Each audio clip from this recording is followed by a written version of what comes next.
Welcome friends. Geography by doctor Purushottam YouTube channel पर आपका स्वागत है। पिछले सेशन में हमने साउथ अमेरिका के पार्ट 1 को किया था। आज हम लोग पार्ट 2 को करने जा रहे हैं साउथ अमेरिका के। तो पार्ट 2 में जो हम लोग दृष्टिकोण रहेगा हमारा देखने के लिए वह रहेगा पर्वत, पठार और मरुस्थल। मैदान के बारे में चर्चा हम लोग नहीं करेंगे।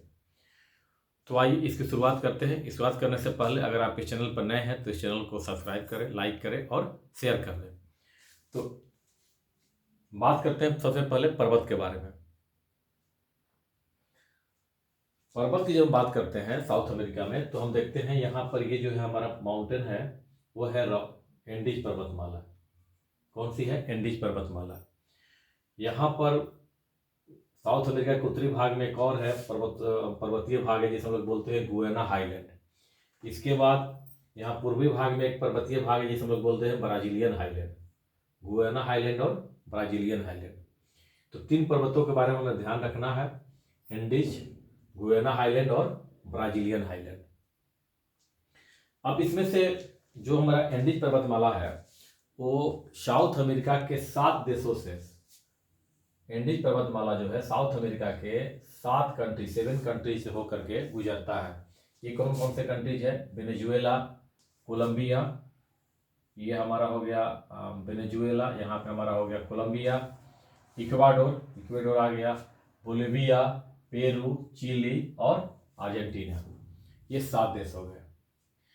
अब महत्वपूर्ण बात यह है कि रॉकी पर्वतमाला की दो अन्य विशेषताएं हैं। एंडीज पर्वतमाला की 2 विशेषताएं अन्य है।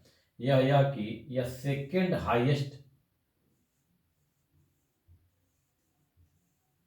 हाईएस्ट पर्वतमाला है। किसके बाद? आफ्टर हिमालय रेंज के बाद। हिमालयन रेंज के बाद ये सेकेंड हाईएस्ट पड़ता है, मतलब कि पहले हिमालय उसके बाद एंडीज पर्वतमाला हाइट के मामले में, और लंबाई के मामले में फर्स्ट लॉन्गेस्ट है। विश्व का फर्स्ट लॉन्गेस्ट एबव वाटर पर्वतमाला है और इसकी लंबाई जो है 7000 किलोमीटर लगभग। हम लोग कोलंबिया से शुरू करते हैं, वेनेजुएला से शुरू करते हैं तो चिली के दक्षिणी भाग तक इसकी लंबाई जो है हमारी हो जाती है 7000 किलोमीटर और ये देश के 7 भागों से होकर के गुजरता है। ये विश्व के 7 भागों से, यानी दक्षिण अमेरिका के 7 भागों से होकर गुजरता है। इसकी 4 पर्वतमालाएं, रॉकी पर्वतमाला की 4 पर्वत शिखर जो है काफी महत्वपूर्ण है, जो कि प्रारंभिक परीक्षा में प्राय पूछते हैं और खासतौर पर बीपीएससी में, चूंकि हम लोग तैयारी उसी के लिए चल रहा हमारा। तो देखेंगे ये हमारा, हमने कहा कि ये हमारा वेनेजुएला या कोलंबिया, ये देश है इक्वेडोर में। यहाँ पे देखिए राउंड ब्लैक कलर का दिखाया हुआ है। तो इसमें से एक जो हमारा शिखर है रॉकी पर, उसका नाम है कोटोपैक्सी।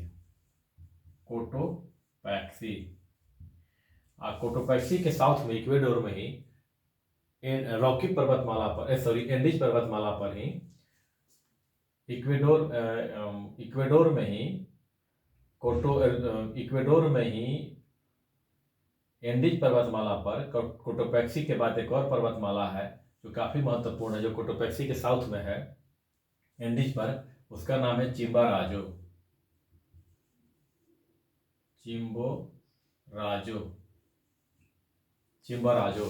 ठीक है।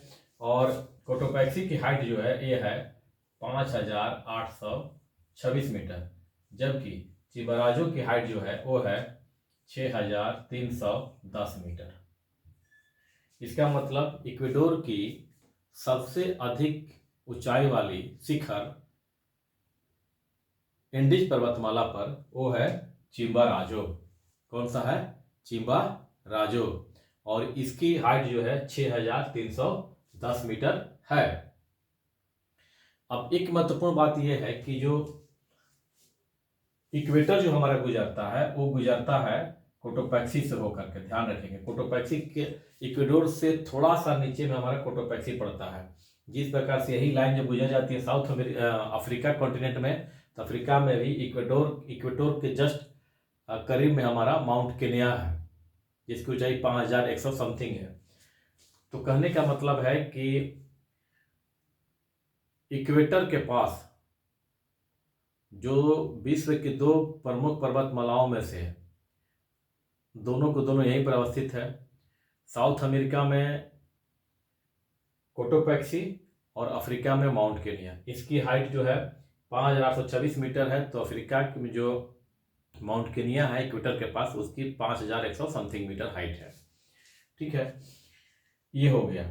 अब हम लोग बात करते हैं अन्य दो पर्वत। यहाँ पर देखिए स्पॉटेड है ब्लैक कलर का। इसमें से ये जो है इसको हम लोग बोलते हैं ओजस डल सलाडो।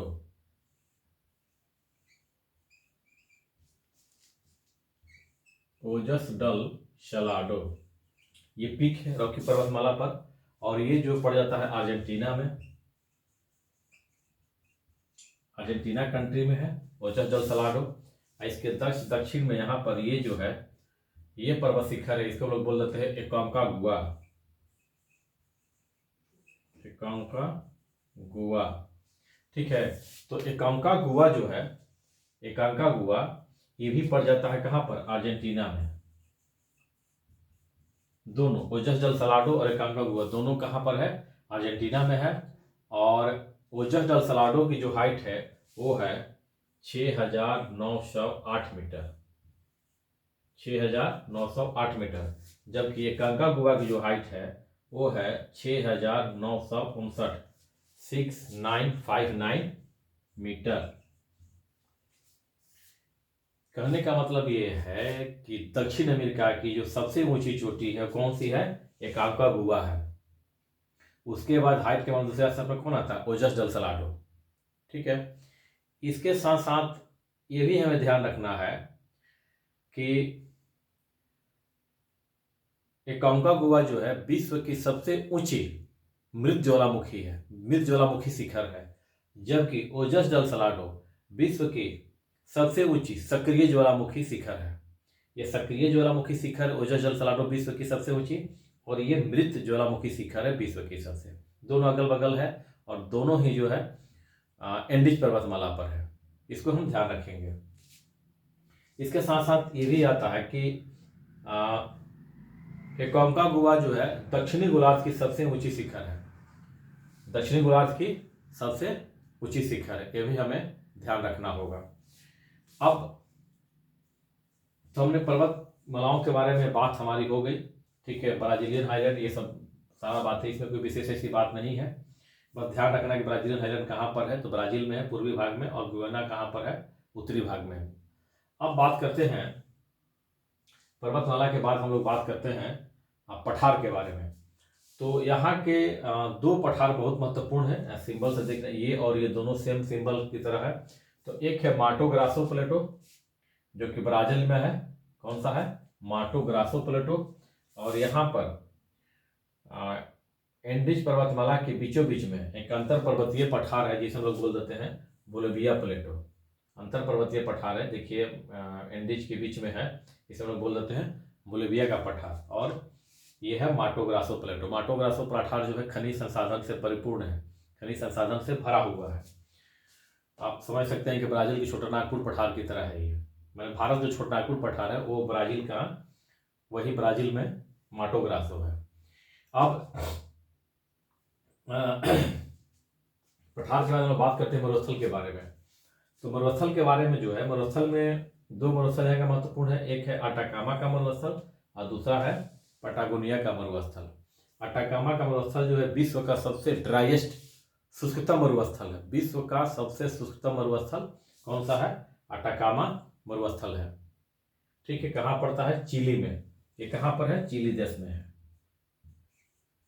और ये जो है यहाँ पर अर्जेंटीना मतलब भाग में, अर्जेंटीना में ये जो है हमारा कौन सा है, पैटागोनिया है। ये कौन सा है, शीतोष्ण पठार है।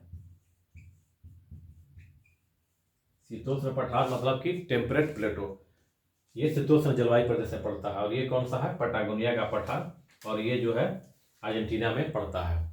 तो ये था दक्षिण अमेरिका से संबंधित पर्वत पठार और मैदान से पर्वत पठार और मरुस्थल संबंधित जानकारी। इसको अगर ध्यान में रख लेते हैं तो इससे संबंधित कोई भी प्रश्न नहीं पूछेंगे। मैंने पहले ही बताया कि अफ्रीका के अध्ययन का तरीका और साउथ अमेरिका के अध्ययन का तरीका अलग है। इसी प्रकार से उत्तरी अमेरिका का, एशिया का अध्ययन करने का तरीका हमारा अलग होगा।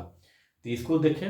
एक हम लोग पार्ट 3 लाएंगे जिसमें हम लोग ग्रासलैंड साउथ अमेरिका के, इसके बाद अन्य चीज़ें जो हम देखेंगे महत्वपूर्ण, जैसे कि पोर्ट्स वगैरह के बारे में, सेंटोस के बारे में पूछ जाता है, तो इसके बारे में हम लोग अध्ययन, रेसिफे के बारे में पूछ जाता है, अध्ययन करेंगे। Thank you for watching.